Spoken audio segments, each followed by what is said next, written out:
ini kan komunikasi saya Bang dengan semua ketua DPD, nggak mungkin terjadi munaslup. Nggak mungkin terjadi. Ini kan manusia semua Bang, bukan binatang ketua DPD ini. Gila kalau ketua DPD itu berkhianat sama Erlangga. Karena? Saya harus bilang loh, ini jadi merugikan Partai Golkar dan merugikan Pak Jokowi sebagai presiden.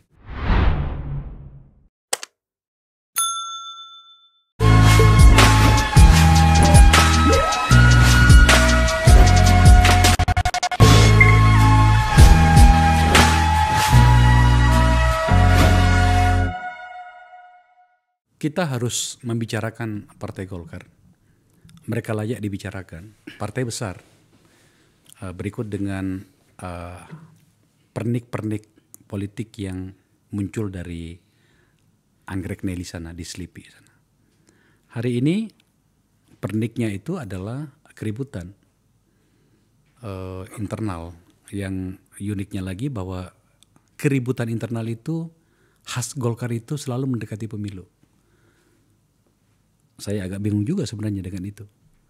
Pada beberapa hari yang lalu saya undang seorang anggota Dewan Pakar di sini yang menyuarakan tentang penggantian dan atau keharusan bagi Ketua Umum Partai Golkar Airlangga untuk mundur katanya.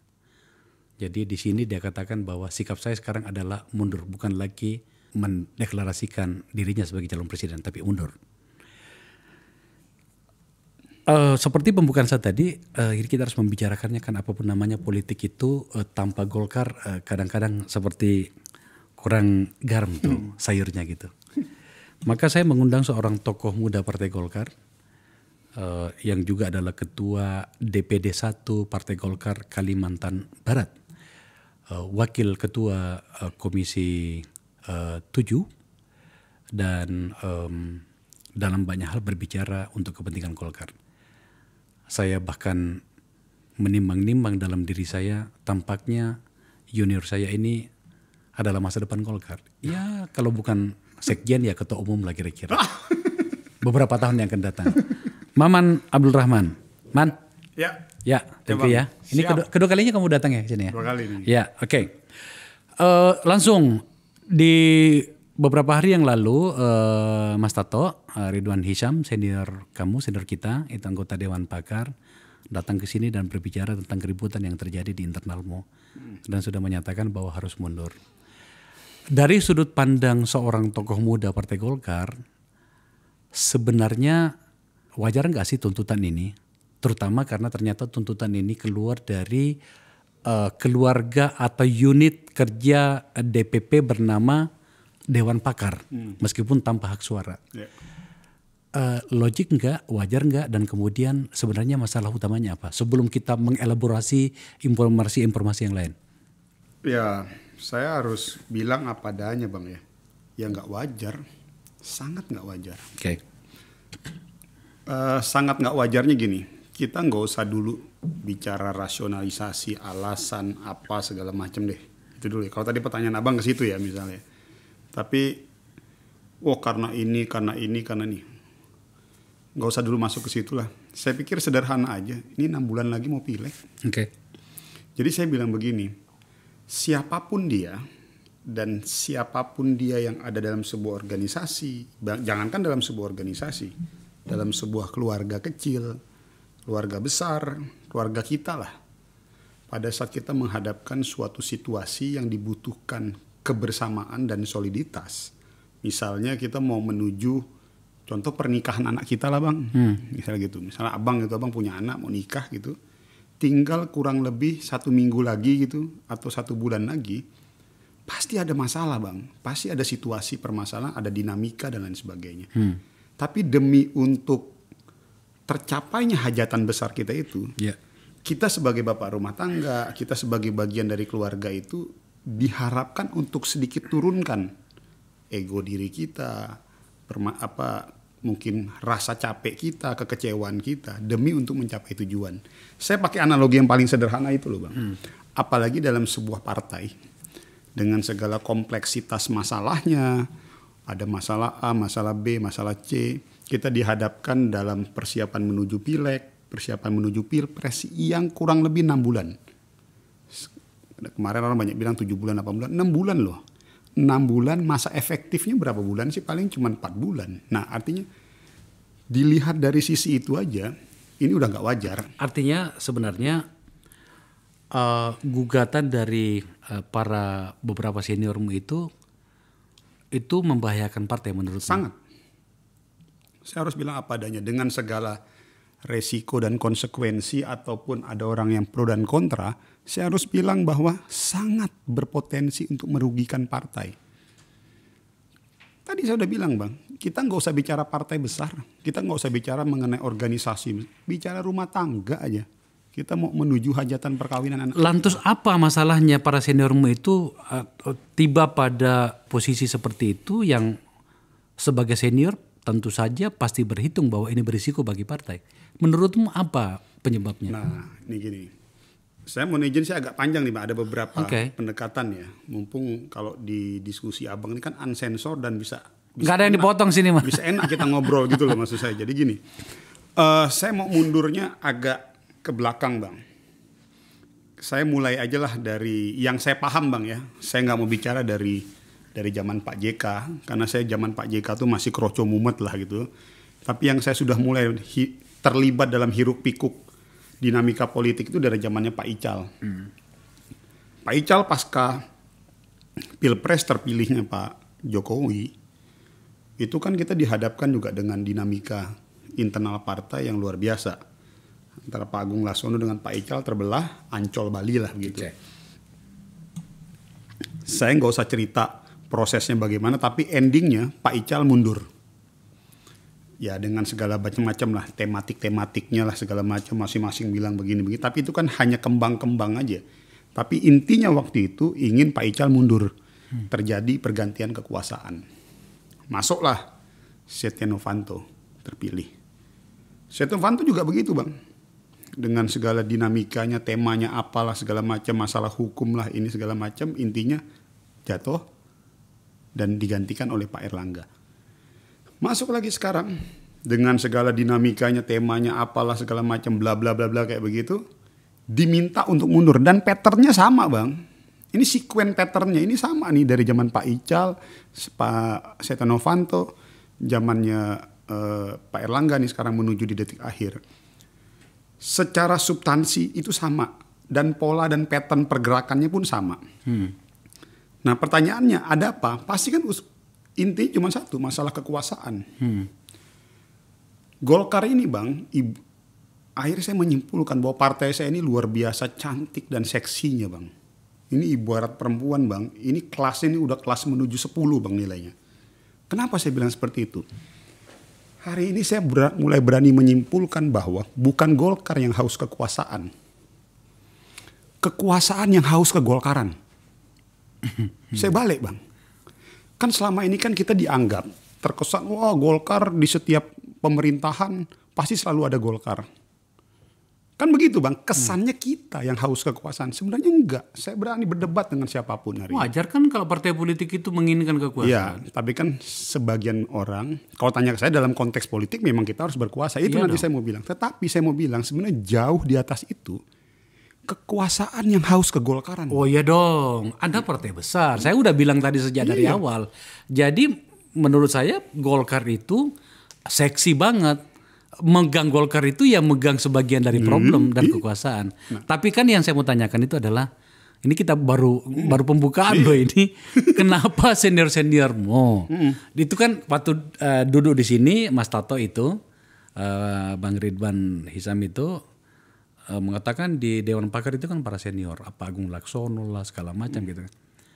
Dan mereka yang bersikap, tidakkah mereka sebagai para politisi senior, tidakkah mereka melihat risikonya kalau ribut-ribut menjelang pemilu? Ada satu jawabannya Mas Tato di sini mengatakan justru Golkar itu besar karena goro-goro. Unik juga pendekatannya, tapi siapa tahu mungkin generasi muda Golkar seperti kamu punya jawaban yang beginian. Kebetulan Mas Ridwan Hisam ini satu komisi sama saya Bang. Sekarang? Iya. Kita tuh menjuluki beliau tuh King of Goro-Goro memang.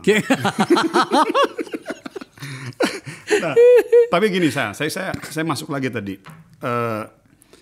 Ya ini tadi artinya apa? Karena kita tadi perempuan cantik dan seksi, akhirnya membuat semua orang yang jadi akhirnya naksir berat, dan kalau terkesannya tidak ditolak cintanya oleh si perempuan cantik dan seksi ini, akhirnya cenderung posesif dan kayaknya menggunakan semua cara untuk dapetin ini perempuan.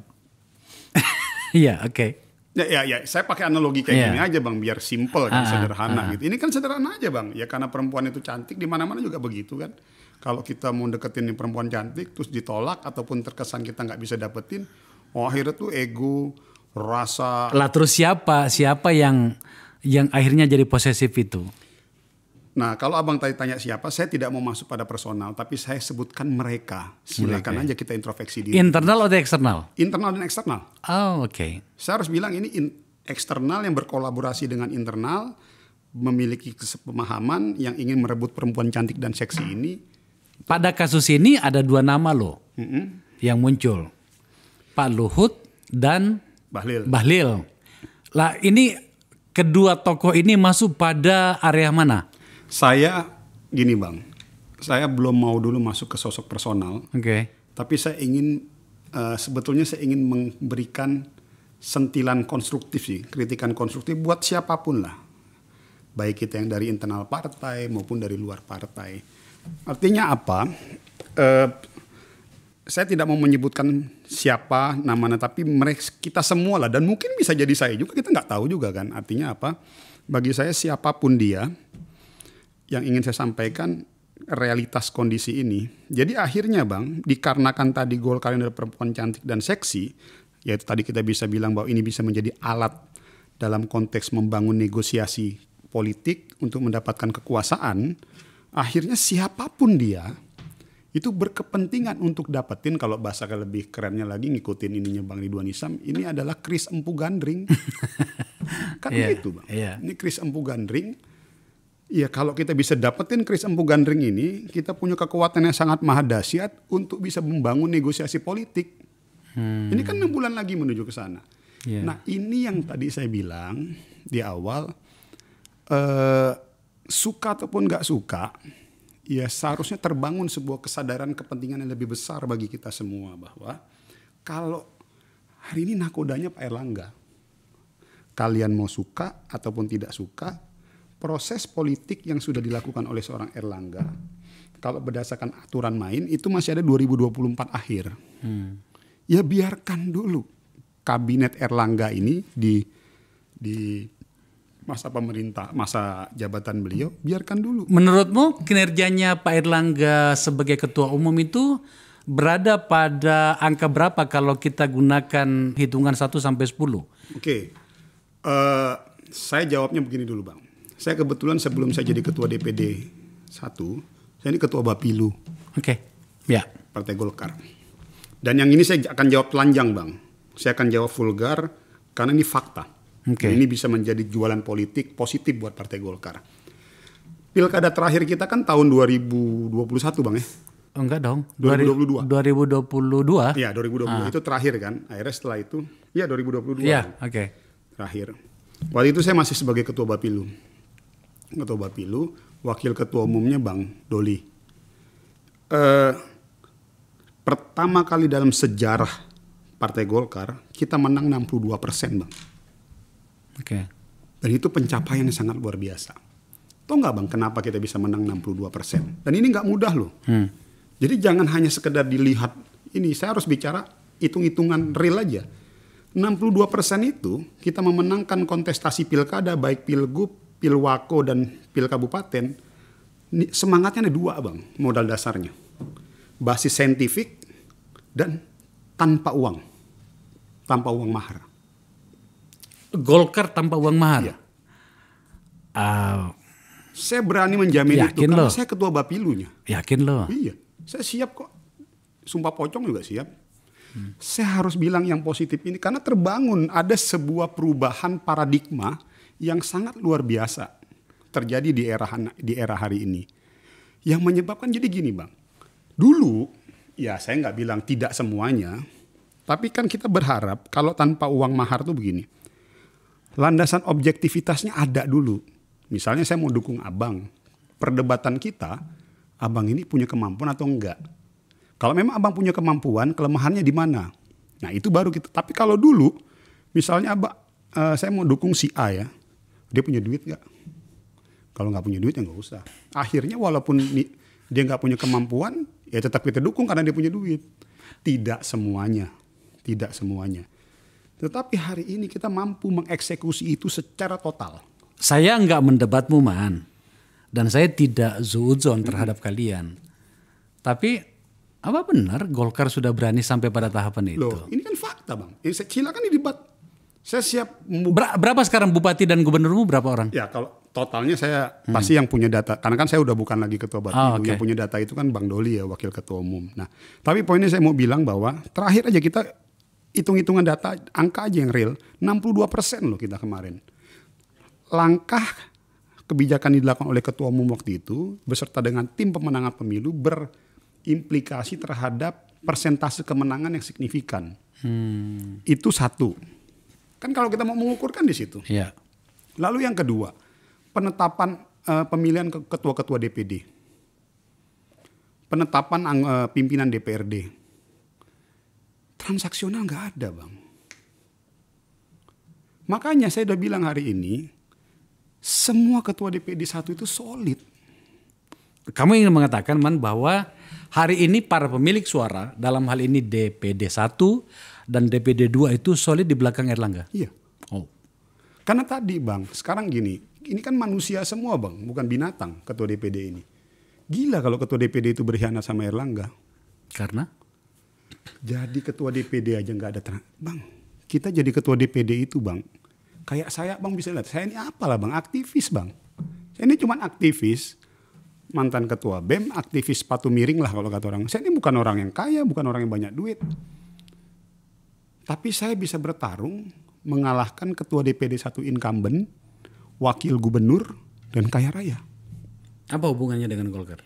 Yang mau saya bilang apa? Bahwa ruang objektif, karena minim transaksi itu, minim pragmatisme, minim pendekatan tadi, pendekatan materi, yang dilihat adalah aspek kualitas seseorang. Itu terbuka enggak, ini saya harus sampaikan ini. Terbuka, Bang, di era Erlangga ini. Kita lihat sekarang etalase di fraksi DPR, Bang. Pimpinan komisi itu semua. Anak-anak muda semua itu, Bang. Dan bukan, jadi kalau memang dia punya kemampuan, dia punya kompetensi, diberikan kesempatan. Jadi apa dong? Apa gugatan para seniormu di Dewan Pakar ini pada kasus ini ya? Ini kan gugatan muncul dari Dewan Pakar. Ya. Apa dong kalau kayak gitu? Ya makanya kalau tadi abang tanya ke saya juga jadi bertanya-tanya, ada apa? Jawabannya cuma satu. Ini kan gini, ini kan mau menuju pileg pilpres. Proses nego-nego politik terbangun. Akan menuju, iya dong, pasti siapa hari ini yang pegang tiket pencalonan kan partai-partai. Berarti siapa yang mau duduk satu meja, Bang, dengan para pemilik partai, dia butuh tiket. Ya tinggal perebutan tiket itu doang. Kalau itu analisa, bukan data ya.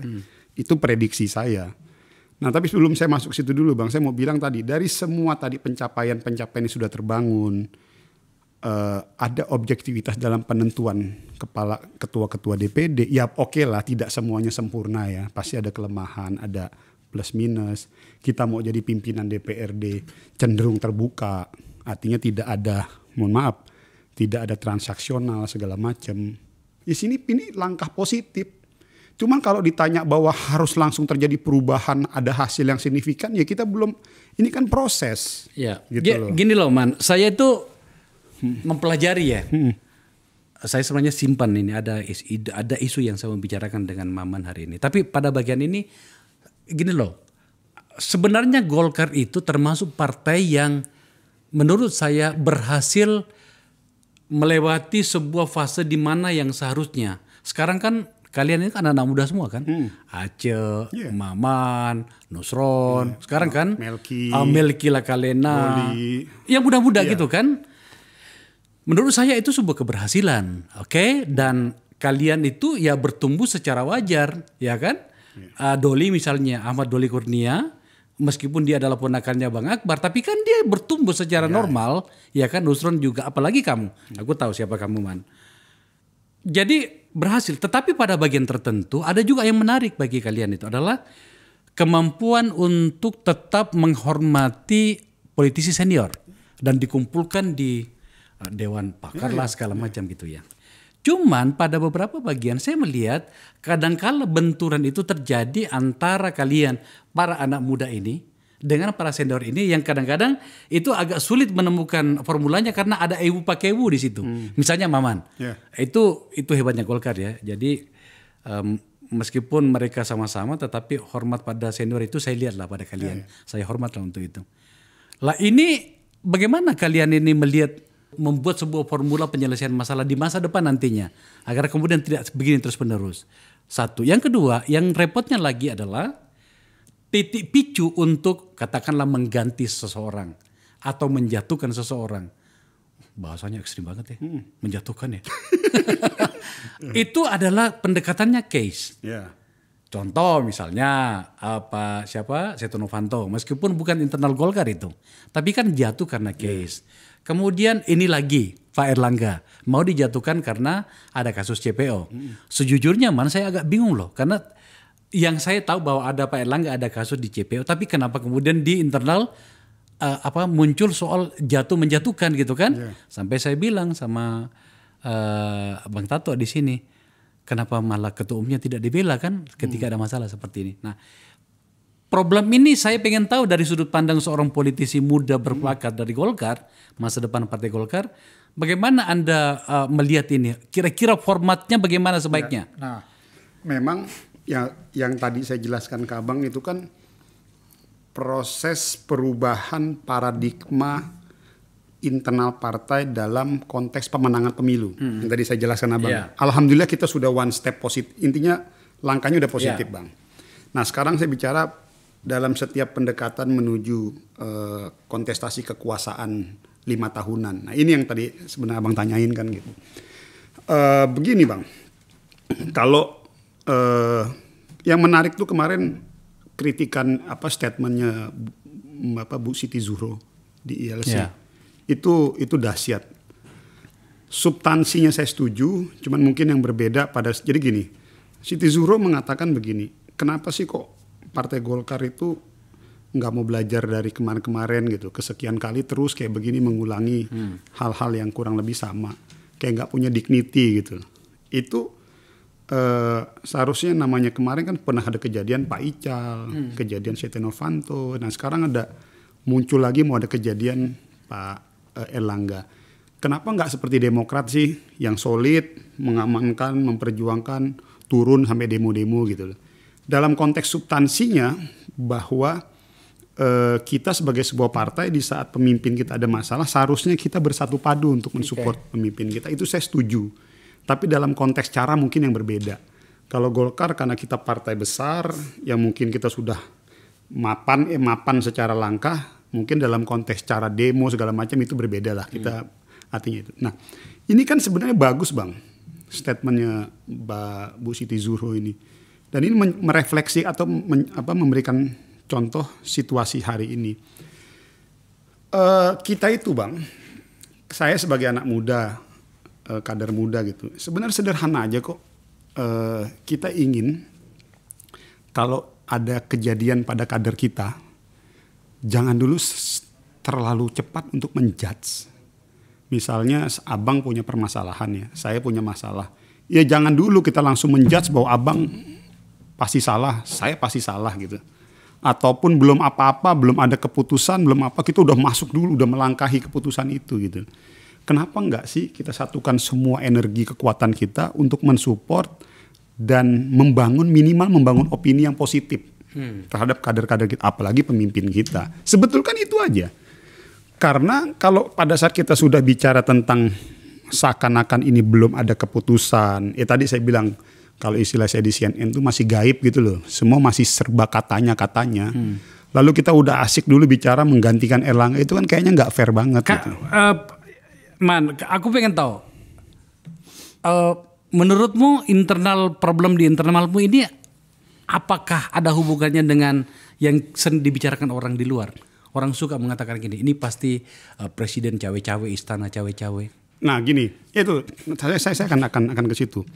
Nah yang kedua Bang, kalau kita masuk tadi belum apa-apa, belum ada keputusan, belum ada ini, kita udah bicara ganti Erlangga, ganti Setia Novanto kayak dulu kan gitu. Jangan sampai akhirnya terkesan, itu tadi Bang, akhirnya kan jadi ke situ seperti yang pertanyaan Abang itu bilang. Ada upaya kriminalisasi terhadap seseorang, terbentuk kan framing opini di publik. Ini belum apa-apa, menggunakan, jangan sampai Bang, terkesan menggunakan kejaksaan, menggunakan aparatur hukum, dan lain sebagainya. Akhirnya secara tidak langsung, saya harus bilang loh, ini jadi merugikan Partai Golkar dan merugikan Pak Jokowi sebagai presiden. Kalau kita mau mengikuti apa yang dilakukan oleh mereka-mereka ini, kenapa saya bilang seperti itu? Ya seperti sekarang ini terkesannya ada intervensi atau cawe-cawe istana kan. Memang ada intervensi apa enggak? Sampai hari ini kita enggak ada. Loh, buktinya kemarin presiden dengan ketua umum ketemu, baik, enak. Berarti internal doang nih. Ya artinya ada seseorang atau mungkin yang cipta kondisi mengatasnamakan si A atau si B, si C. Oke, kalau begitu saya masuk pada poin yang sangat ingin saya bicarakan denganmu. Dari peristiwa ini tampaknya Golkar maju 1-2 langkah dalam menuju kontestasi Februari. Dalam hal ini terutama adalah soal koalisi segala macam. Tiba-tiba bertemu Pak Erlangga Hartarto sebagai ketua umum dengan Mbak Puan sebagai elit dari PDIP. Bahkan soal menemui Puan pun itu juga menjadi kajian bagi kami. Kenapa Mbak Puan? Kenapa tidak langsung ke Ibu Mega? Kenapa sebagai ketua umum gitu kan? Dan kenapa belum ada pembicaraan dengan Erlangga siapa? Ganjar maksud saya langsung dengan situ. Kita bisa menangkap semua itu. Pertanyaan utamanya begini. Apa yang terjadi Man? Kenapa kemudian tiba-tiba setelah ketua umum dipanggil dan diperiksa selama 12 jam dengan 46 pertanyaan, tiba-tiba langsung bertemu dengan PDIP. Coba jelaskan ke kita. Sebetulnya sih kalau pertemuan dengan PDI kan, ini kan pertemuan yang kedua Bang.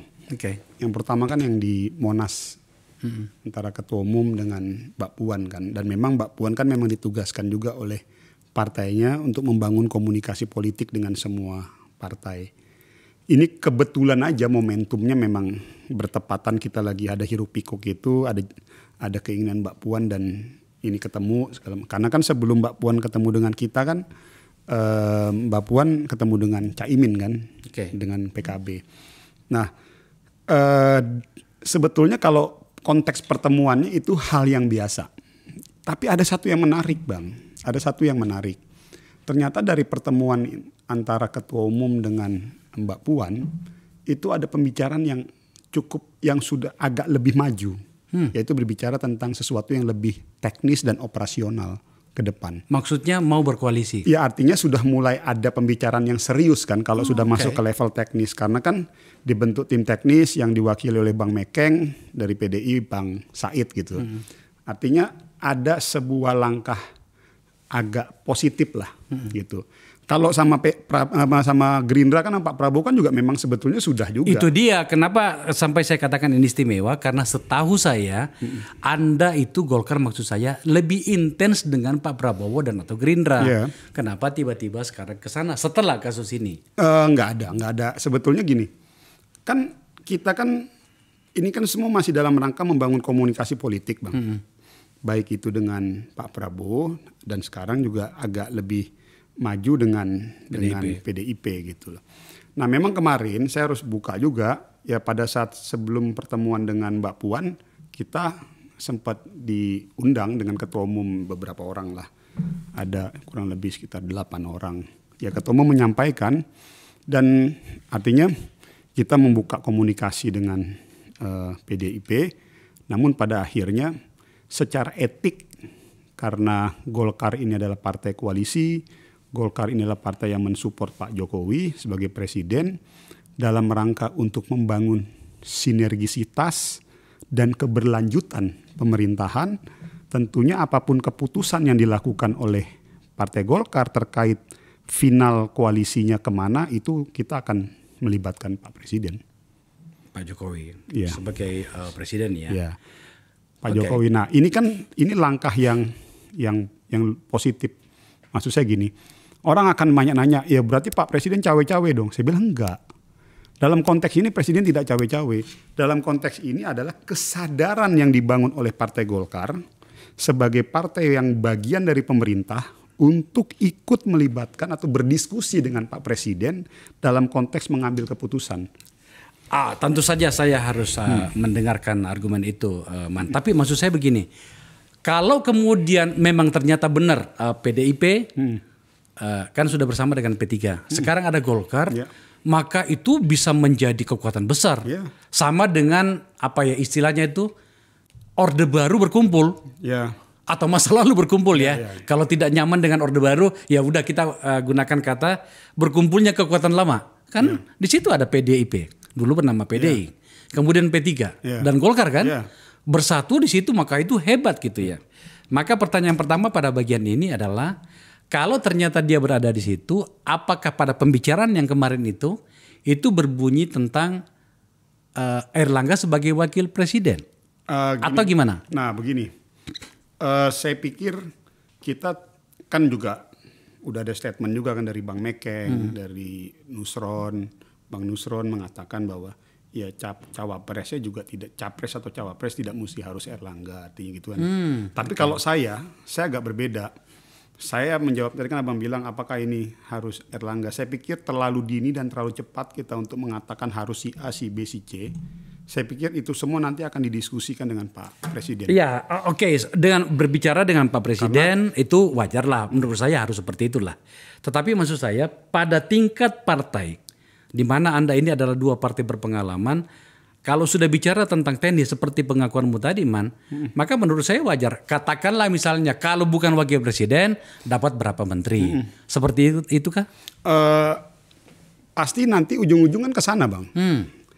Tapi maksud saya begini, bagaimana wakil presiden, bagaimana menterinya berapa, 1, 2, 3, 4, 5, apa portofolio yang ini, itu kita belum sampai detail seperti itu. Karena begini, Ketua Umum udah sampaikan ke kita, dia harus bicara dulu dengan Pak Presiden.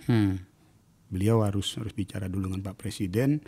Artinya apa? Ini adalah bagian dari tadi supaya ada sinergisitas dan kesinambungan. Dulu dengan Pak Prabowo, dengan seluruh pola komunikasi kalian, baik secara langsung barangkali di Ketua Umum atau dengan suruhannya, katakanlah mungkin Nusron barangkali atau siapapun, tidak sedetail ini pembicaraannya. Ya, nah memang itu yang memang wajar, Bang. Kayak Abang juga pasti kaget kan, karena kan kalau sama Gerindra dan Pak Prabowo kan memang kita udah agak lama tuh. Oke. Dan PDI walaupun baru seminggu 2 minggu ini, tetapi kalau dibilang lompatan, lebih terjadi lompatan yang signifikan memang dengan PDI ini. Gitu. Lebih progresif ya. Artinya lebih progresif dan lain sebagainya.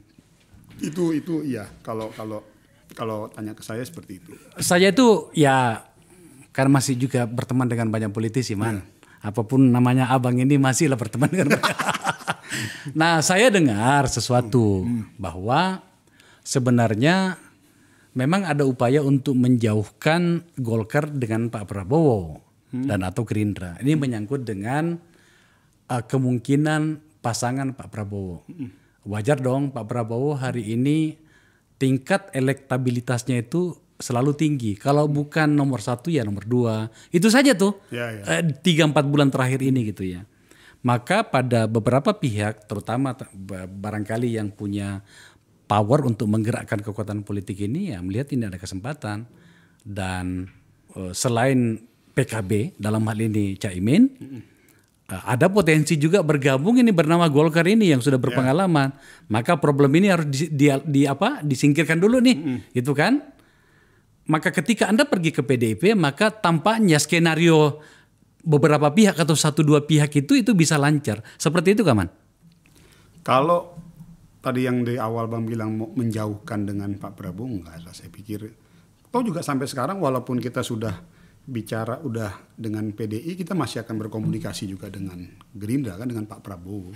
Jadi nggak ada yang lebih jauh, nggak ada yang lebih dekat, Bang. Abang udah juga tadi abang udah bilang, abang udah jam terbangnya juga pasti udah, selain sebelum sini kan abang jam terbang politiknya udah tinggi, Bang. Jadi lo iya, Bang. Iya. Nggak mungkin final semuanya itu pada saat pendaftaran di KPU kan. Iya benar, tapi maksud saya kan Semua kita mempelajari fenomena yang sekarang. Itu tadi yang saya sampaikan, terpaksa saya ulangi lagi nih karena tampaknya kamu mencoba untuk menghindar nih. Jadi awalnya negosiasi, diskusi, pertemuan baik secara terbuka maupun tidak terbuka itu lebih banyak dengan Pak Prabowo. Tentu saja kan ada sejarahnya di masa yang lalu, wajar itu. Oke. Kemudian dengan Pak Anies sendiri, saya nggak tahu apakah benar informasi yang saya dapatkan dari luar itu bahwa risiko yang dihadapi Pak Erlangga ini gara-gara mencoba membangun komunikasi dengan Pak Anies dengan berbagai cara. Kita abaikan dulu soal itu. Nah, tetapi dengan PDIP dengan Gerindra ini tampaknya itu menjadi lebih istimewa untuk kita bahas. Nah, tiba-tiba langsung bertemu dengan Mbak Puan dan bahkan Maman tadi mengatakan sudah lebih detail nih. Bahkan saya dengar ada bahasa yang mengatakan kalau memang ternyata Pak Erlangga tidak bisa menjadi wakil presiden, ya kita bicarakan format yang lain, misalnya kabinet misalnya kan. Itu saya dengarkan informasi itu. Lah kalau begitu ceritanya, Anda mau kemana sebenarnya? Meskipun masih jauh nih, tapi kalau ditimbang-timbang PDIP berapa persen, ke Gerindra berapa persen gitu kan, ke Ganjar berapa persen, ke Prabowo berapa persen. Yeah. Memang begini, Bang. Nah tapi ini pandangan saya pribadi. Ya. Jadi saya tidak mengatasnamakan si A, si B, si C. Kalau saya secara pribadi, Bang, pasti dan juga ada beberapa teman-teman juga yang di internal ya. Itu kan kejadian 2 minggu terakhir ini kan agak sedikit membekas, Bang, secara psikologis.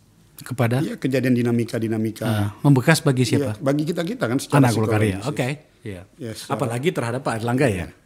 Kalau Pak Erlangga kan beliau ini kan level makom udah tinggi lah, Bang. Oke. Kalau kayak kita ini kan ya masih ada istilahnya kalau udah levelnya Pak Erlangga itu mungkin begini kali bahasa. Your heart is only for your lover gitu loh.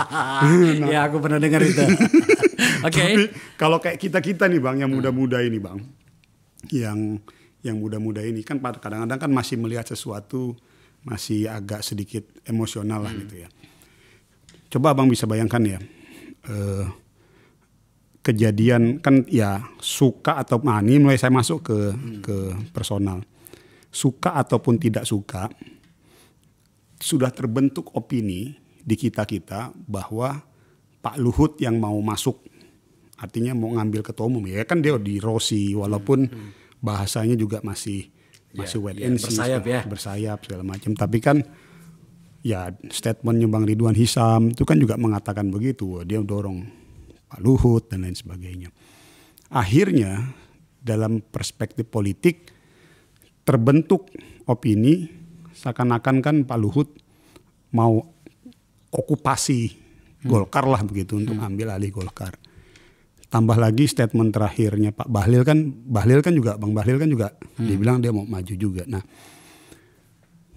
kalau kita lihat terus isunya juga, Bang, dan saya yakin Abang kan juga udah dengar juga katanya kan Bang Pak Luhut punya kecenderungan gitu, kecenderungan politik kan ke Pak Prabowo.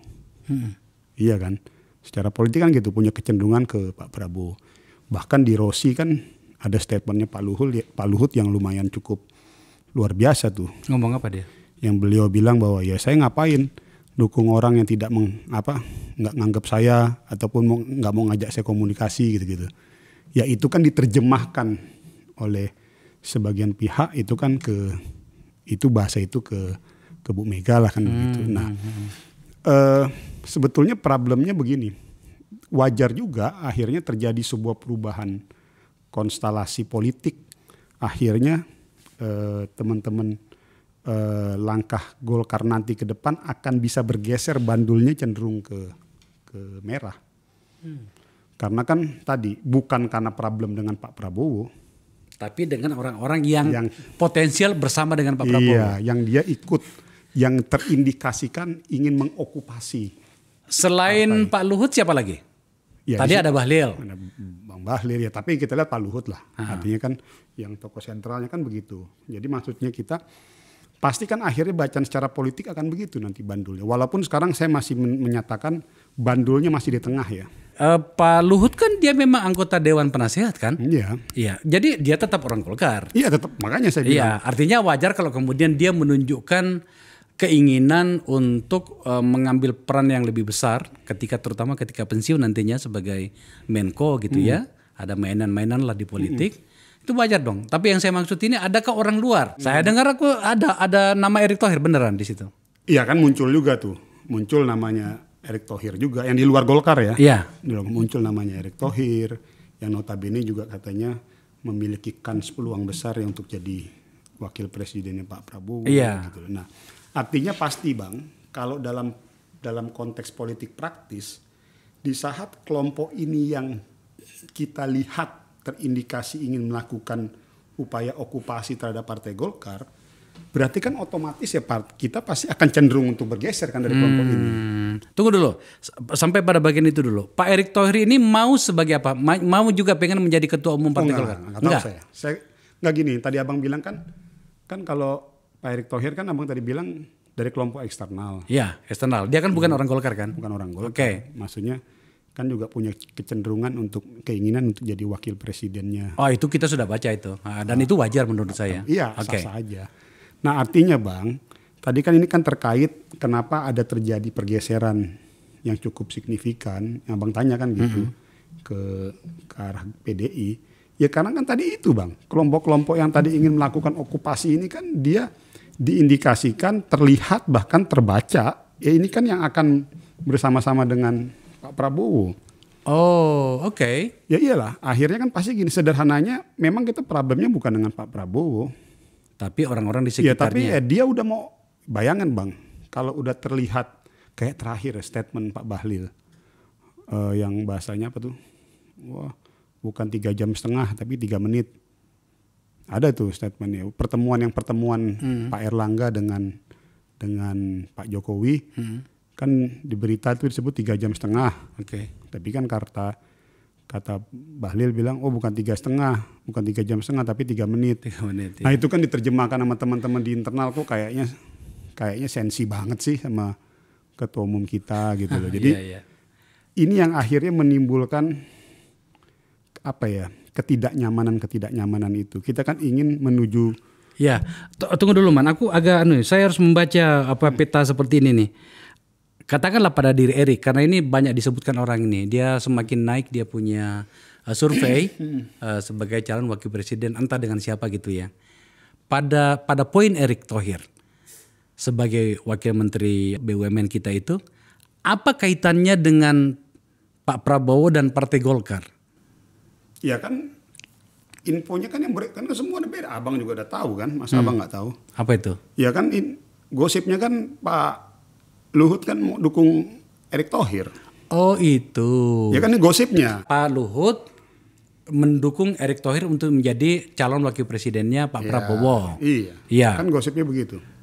Oh, tapi kan kalau misalnya mau mendukung menggolkan pasangan ini, Pak Erick sebagai satu tokoh itu oke. Iya. Tapi kan butuh kekuatan partai politik. Iya. Dan harusnya Pak Prabowo dan atau Gerindra itu membutuhkan Golkar. Dan tentu saja juga Erick membutuhkan Golkar. Abang udah jawab secara langsung loh Bang. Iya. Bukan. Enggak, saya pakai logika saja ya. Iya. Lah, terus makanya tadi saya bilang jangankan abang, orang awam juga membacanya kan begitu. Oke. Nah ini juga yang akhirnya tentunya secara politik akan itu yang tadi saya bilang isu-isu munaslup yang terjadi di Partai Golkar selama kurang lebih 2 minggu 3 minggu ini itu sangat tidak positif. Itu akhirnya disukai ataupun tidak disukai oleh kita semua itu menggeser peta politik. Oh, oke. Itu menggeser peta politik. Saya buat menjadi tajam pada bagian ini. Jadi setelah orang-orang Golkar, anda para elitnya Partai Golkar melihat bahwa ada tokoh-tokoh di balik keributan yang sekarang ini berada pada bagian ini, pada kepentingan ini, maka kemudian secara alamiah juga barangkali itu ada membangun komunikasi dengan PDIP merah gitu ya. Nah, pertanyaannya pada bagian itu begini. Kalau ternyata benar Pak Luhut dan atau Erik dan atau Bahlil betul-betul bersama dengan Pak Prabowo nantinya, apakah Golkar yang sudah merasa agak kecewa nih diperlakukan begini ketua umumnya, itu semakin kecil kemungkinan untuk bersama dengan Pak Prabowo? Ya, semua tergantung komunikasi politik antara ketua umum dengan Pak Presiden. Oh, oke, kembali lagi ke Presiden ya. Semua, karena gini, makanya Pak Jokowi ini menjadi figur penting dalam situasi hari ini, menjadi figur katalisator. Kalau saya menyebutnya, akhirnya peran sentral Pak Jokowi sebagai figur katalisator ini menjadi cukup strategis nanti ke depan. Saya agak oke lah, tentu saja kan Golkar taat asas ya. Ketika berada pada koalisi itu mereka tidak akan seperti anggota koalisi yang lain itu yang sudah kemana-mana tuh. Ayo tahu lah maksudnya itu. Tapi kalau kemudian betul misalnya ya kita berandai-andai, namanya juga politik itu kan banyak berandai-andai man. You sudah berdekatan dengan Merah, sudah ketemu dengan Ibu Mbak Puan, bahkan sudah agak detail nih pembicaraannya. Tadi yang saya bilang detail itu ya wakil presiden misalnya. Tapi kalau ternyata opsi itu tidak bisa, ya oke, anggota kabinet lah misalnya. Minta berapa? 4 atau 5 anggota kabinet. Tapi kan tetap harus bicara dengan Pak Jokowi nih. Nah bagaimana kalau ternyata petunjuknya Pak Jokowi itu tetap harus kembali bersama dengan Pak Prabowo, tetapi orang-orang yang tadi tanda petik mengganggu Anda itu juga ada di situ tuh. Itu menjadi tidak solid loh nantinya. Iya, kembali lagi begini Bang. Politik itu kan seperti kita lempar batu di atas danau. Oke. Pada saat kita lempar batu, tentunya terjadi gelombang. Oke. Terjadi gelombang ataupun ketidaksetimbangan. Ya, pada satu titiknya, kalau memang realitas politik itu terjadi, ya tentunya harus dibangun sebuah treatment politik untuk membangun kesetimbangan baru kan. Jadi, namun saya harus sampaikan apa adanya dengan pasca gerakan Munaslup itu ya tentunya agak sedikit mengganggu kesetimbangan tadi, gitu loh. Nah makanya langkah ke depan yang dibutuhkan adalah bagaimana membangun sebuah titik kesetimbangan baru. Nah, saya melihat dalam situasi ini sosok figur seorang Erlangga Hartarto sebagai ketua umum kami bersama-sama dengan Pak Jokowi ini menjadi penting, menjadi figur sentral untuk membangun titik kesetimbangan baru itu. Itu yang mungkin bisa saya jawab ya dalam pertanyaan abang itu. Terakhir Man. Tampaknya saya harus langsung nembak aja nih. Berarti kalau begini bahasamu ini, teman-teman para pemilik suara, DPD 1, DPD 2, dan mungkin juga DPP, sulit dong menerima Pak Luhut dong kalau kayak gini? Begini Bang, kita ini bukannya sulit menerima Pak Luhut atau tidak sulit menerima Pak Luhut. Kita ini kan orang-orang organisasi ya. Orang-orang yang bekerja berdasarkan mekanisme dan sistem organisasi yang ada. Yang menjadi kisruh kan pada saat ada teriakan Munas di luar Munas yang normal. Kan itu. Di tengah kondisi mau menuju kita kontestasi pileg dan pilpres yang 6 bulan lagi. Gitu loh Bang. Jadi nggak ada masalah mau Pak Luhut nanti mau maju ketua umum kah? Nggak mau maju ketua umum kah? Bahlil mau maju ketua umum kah? Nggak mau maju ketua umum, Mas Bamsud segala macam. Yang kita inginkan jangan dulu bicara mengenai Munas. Kita ini lagi mau fokus pileg dan pilpres. Lah iya maksud saya itu kalau itu solid sudah aja. Udah enggak, sorry ya potong. Kalau bagian itu kita udah paham. Maksud saya ini adalah kalau ternyata benar-benar harus ada Munaslup dan kemudian Pak Luhut yang maju. Anda berarti kan tidak bisa menerima itu kan? Saya tidak mau bicara Munaslup Bang. Itu clear banget loh Bang, tegas. Bukan karena saya tidak suka dengan si A, bukan karena saya tidak suka dengan si B, atau bukan karena saya suka dengan si A atau si B. Ini sikap Bang, prinsip. Kalau Munaslup ini kebiasaan terjadi di partai gue, rusak partai saya Bang. Ini saya keras tuh Bang. Saya tegas sekali Bang dalam konteks ini. Munaslup ini tidak boleh terbiasa dan dibiasakan di Partai Golkar. Iya, itu kan sikapmu. Iya. Saya hormati itu, Man. Tapi yang saya jelaskan ini, yang saya tanyakan ini adalah apa yang terjadi di luar. Kalau Oke lah, melihat- katakanlah misalnya suaramu pasti tidak akan bisa diambil. DPD 1 itu berapa suaranya? 1 ya? 38, Jadi 1 DPD dan satu suara. Kalimantan Barat pokoknya satu suara. Ya kan syarat Munaslup itu Bang, itu kan didukung oleh 2/3 Iya. DPD 1. Iya, artinya pada posisi Maman pokoknya tidak akan mendapatkan suara 38.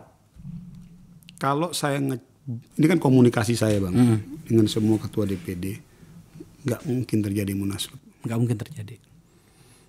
Jadi jadi gini loh, apa alasan kita mau Munaslup itu apa Bang? Jadi tidak punya alasan apapun. Nah kecuali kalau ada extraordinary situasi ya, ataupun kondisi luar biasa, itu kan di luar Iya. di luar apa ya, di luar jangkauan kita sebagai kader ataupun sebagai manusia gitu loh. Makanya saya tuh dari awal ya nggak usah lah kita berandai-andai gitu loh. Makanya yang saya sayangkan itu pada saat Pak Luhut masuk dalam perdebatan bahasa Munaslup, dalam ruang dinamika Munaslup ini kan kasihan ke Pak Luhutnya kan jadinya. Itu yang tadi saya bilang akhirnya jadi kontraproduktif, terjadi titik kesetimbangan baru. Kan akhirnya terpolarisasi nih jadinya. Yang tadi kita diskusikan itu. Bahwa yang awalnya sudah setimbang, ada terjadi sebuah titik kesetimbangan ternyata dengan ada isu Munaslup kan berubah kan. Iya dong, pasti kan akan terbelah kan. Nah makanya akhirnya ada konsekuensi gerakan ke PDI ini kan. Ya itu kan. Akhirnya situasi ini kan yang terjadi. Nah makanya di akhir ini tadi saya sampaikan, saya berharap ya, dan memang itu sudah disampaikan oleh Ketua Umum dalam rangka untuk membangun titik kesetimbangan yang baru ini. Memang intensitas komunikasi Ketua Umum dengan Presiden akan tinggi nanti ke depan. Man, Ya, ini forum ini saya berikan. Coba katakanlah sesuatu kepada para senior. Ini kamera ada di sini. Nggak apa-apa. Ya, ini kan kau sudah banyak bersikap tadi. Tapi kan gaya bahasa anak-anak muda itu beda lah. Saya saja yang berbeda 10 tahun dengan kamu itu kan pasti karakter bahasanya itu beda.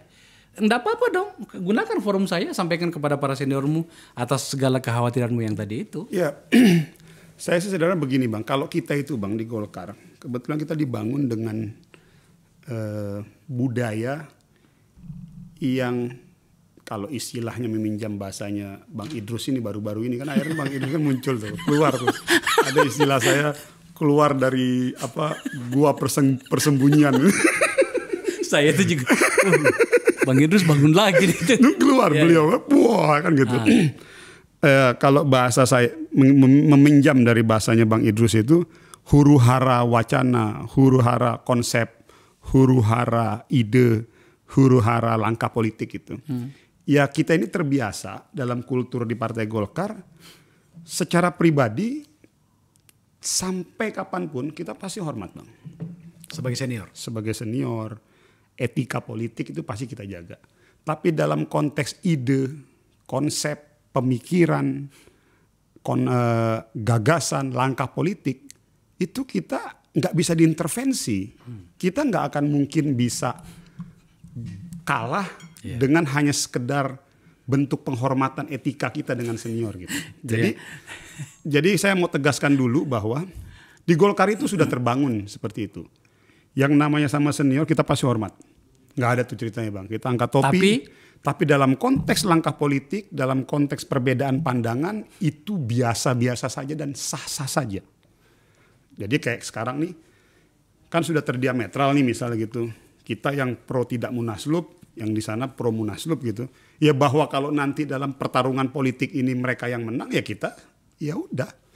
Ini kan bagian dari sebuah proses politik. Okay. Jadi sama kayak begini Bang. Ini sama kayak kebetulan saya punya klub bola. Saya punya klub futsal. Saya pernah hire pemain profesional yang periode lalu, yang musim lalu dia pemain di saya. Pada saat dia main di saya Bang, dia fight sampai habis. Sekarang dia sudah bukan lagi pemain saya Bang. Dia pemain tim lain. pada saat saya berhadapan dengan dia, klub saya main dengan dia, dia pun di sana Bang main habis. Ya udah, kita profesional aja. Artinya kita. Nah, ini yang justru yang mau saya jaga dalam diri saya.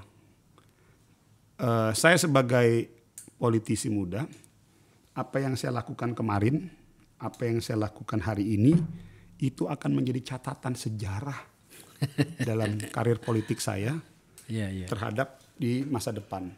Tapi bagi saya yang terpenting, saya tidak ingin menjadi kader yang mudah terombang-ambing dalam seperti menjadi buih di atas air, Bang. Luar biasa. Jadi, ini adalah sikap politik, namun sebagai junior kita hormat, kita angkat topi. Namun sikap politik dalam segi pemikiran, saya pikir biasa itu, beda-beda kayak gini. Jadi, luar biasa. Jadi sikap politik saya hari ini adalah saya ingin mempertahankan stabilitas di Partai Golkar. Dalam hal ini kami tetap ingin mensupport Ketua Umum kami Pak Erlangga Hartarto, ya bahwa nanti ada perubahan-perubahan, ya konsekuensi politik itu biasa. Man, thank you ya. Saya tentu saja selalu respect pada penyikapan politik seperti itu. Masa sih politisi nggak meyakini sesuatu kan bingung juga saya kan. Saya harus memberikan apresiasi untuk Maman. Man, sekali lagi terima kasih ya. Saya memantaumu dari jauh ya. Semoga saja semua lancar-lancar saja karir politikmu. Amin. Pemirsa, itu diskusi saya dengan seorang politisi muda, politisi yang tampaknya ini rekomendasi saya nih kepada para senior di Golkar ya. Senior saya juga sih sebenarnya. Itu adalah ini salah satu calon bintang nih. Dan dia sudah bersikap. Menurut saya itulah Partai Golkar. Golkar itu selalu mengambil posisi kadang-kadang terlihat di belakang tapi sebenarnya ternyata dia sudah ada di depan. Nah, dengan kader seperti ini tampaknya mereka sedang merancang untuk masa depan. Menyangkut dengan peristiwa yang terjadi di Golkar sendiri, kita lihat ya seperti apa ceritanya nantinya. Tapi ada satu hal yang menarik, bahwa goro-goro selama 2 minggu terakhir ini itu membuat Partai Golkar tampaknya melihat ada peluang untuk melakukan manuver lebih jauh, dan manuvernya menuju ke merah. Kita lihat nantinya ujungnya di mana. Sebab wajar dong kalau kemudian ada goro-goro, ada yang sakit hati barangkali, itu wajar dan itu pasti ada risikonya. Kita lihat ke depan. Terima kasih telah menyaksikan acara ini.